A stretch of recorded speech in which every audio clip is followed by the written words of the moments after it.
Okay, so what I did with these bushes is I just trimmed them into this really stupid shape. And, uh-oh, what the heck? Uh-oh. It says shift apart. It is in parts. What the shift apart again?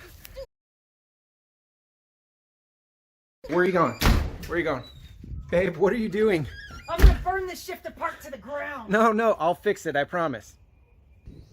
Hey guys, I'm Kenny. Welcome to my channel. Today I'm actually going to be working on the wife's car. It's a 2017 Acadia, and like a lot of GM vehicles in this era, it has the notorious shift to park issue. And we're going to be fixing that. And the best part about it is it's free. It takes about 30 minutes. So if you like these, don't forget to smash the like button and subscribe like they all say. Let's get started. So the problem is when you shift this to park and you turn the car off, you get this shift to park error. And the dealer says what you do is you click the button like 1,000 times and somehow that'll fix it, but it doesn't work. The problem is a microswitch in here is just simply not adequate for the job, but I'm going to show you how to fix that right now.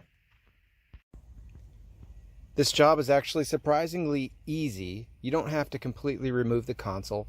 The tools we'll be using are a 1/4-inch ratchet, a 10mm, a 7mm, and pry tools or a flathead screwdriver will work. Alright, so let's go ahead and get started. First step is there are 4 of these little panels that you got to remove. 2 on the front on either side and 2 on the back behind the seats. So we're going to move the seats all the way back. I found the easiest way. I tried to use the pry tool. They didn't work. Use a screwdriver, get underneath the edge, and they just pop off.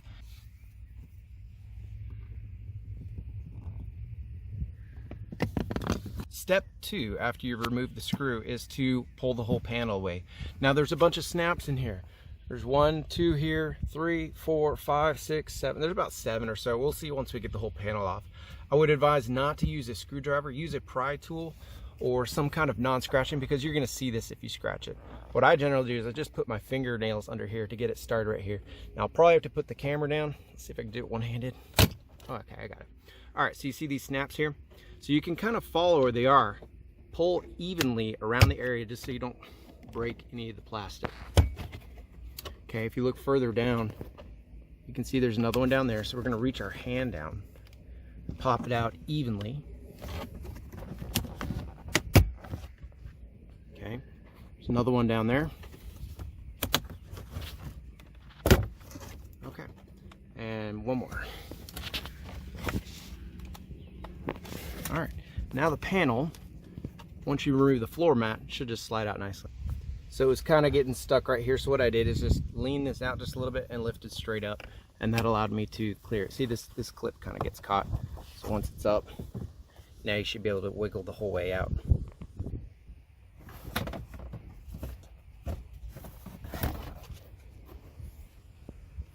And we're gonna go over and do the other side, but before we do, let me show all the screws down here. Now here's your 10mm.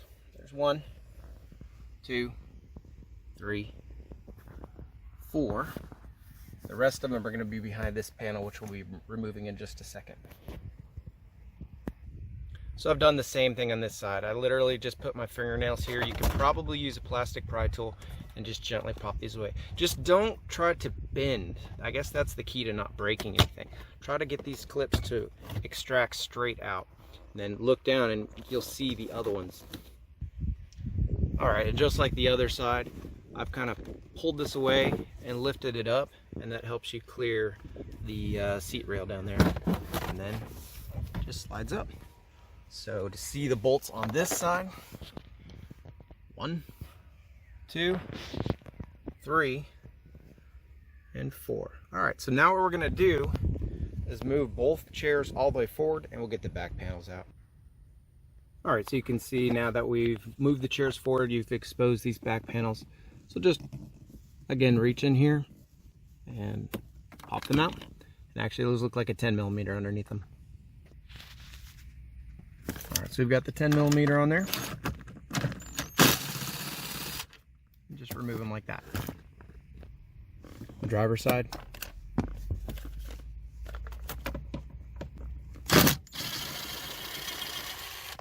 Okay, now we're going to move the chairs back all the way to their rear position, and we'll go back to the front and undo all the bolts up. Seats are all the way back, so we're going to get our 10mm back out and just zipping off all these guys. 1, 2.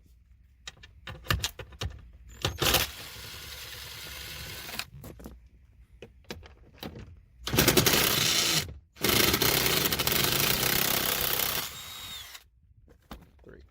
And I think I checked these all before. They're all the exact same size. So you really don't need to pay attention to where they came out. So we're gonna go to do it the other side.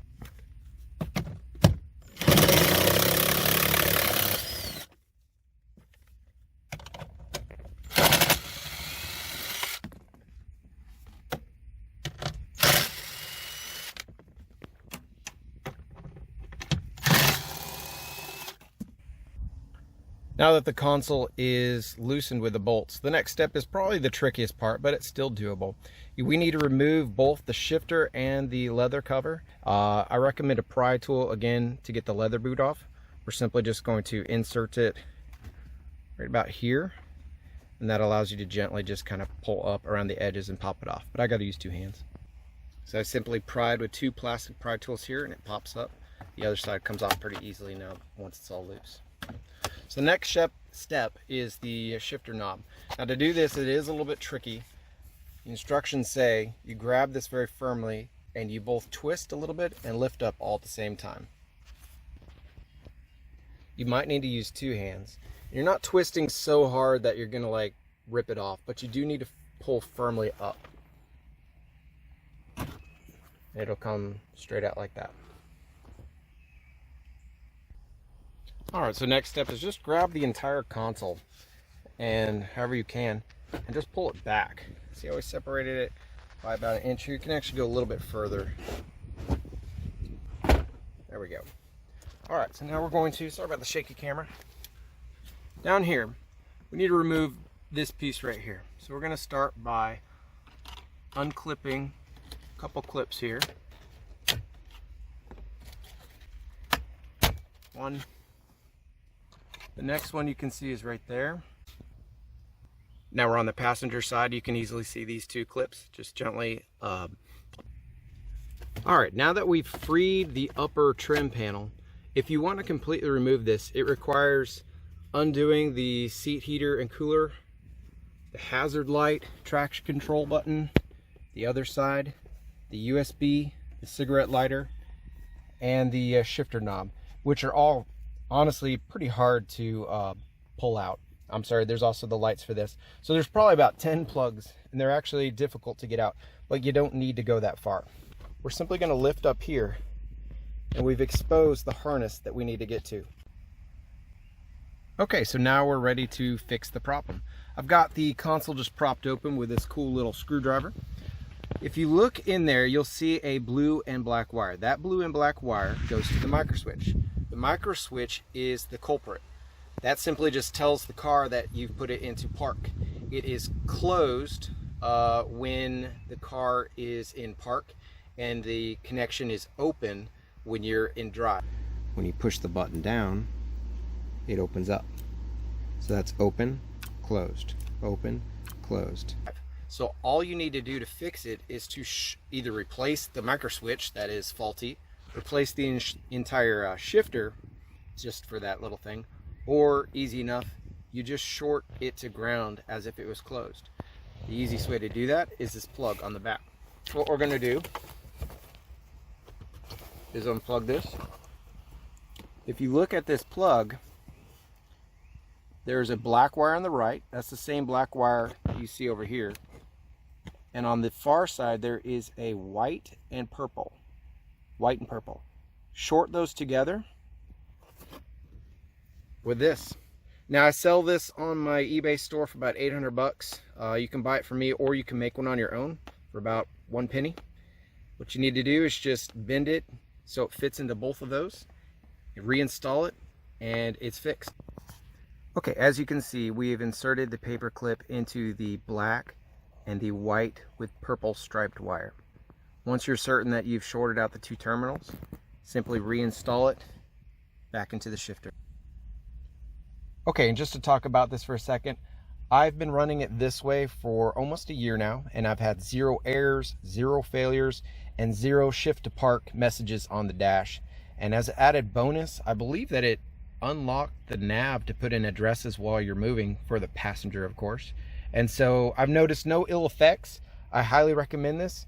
As far as I know, nobody else has been able to fix it this way. They simply, like I said, click this button 100 times, replace the whole shifter, and the issue just keeps coming back. And people just say, I'm sick of GM, I'm gonna never buy again.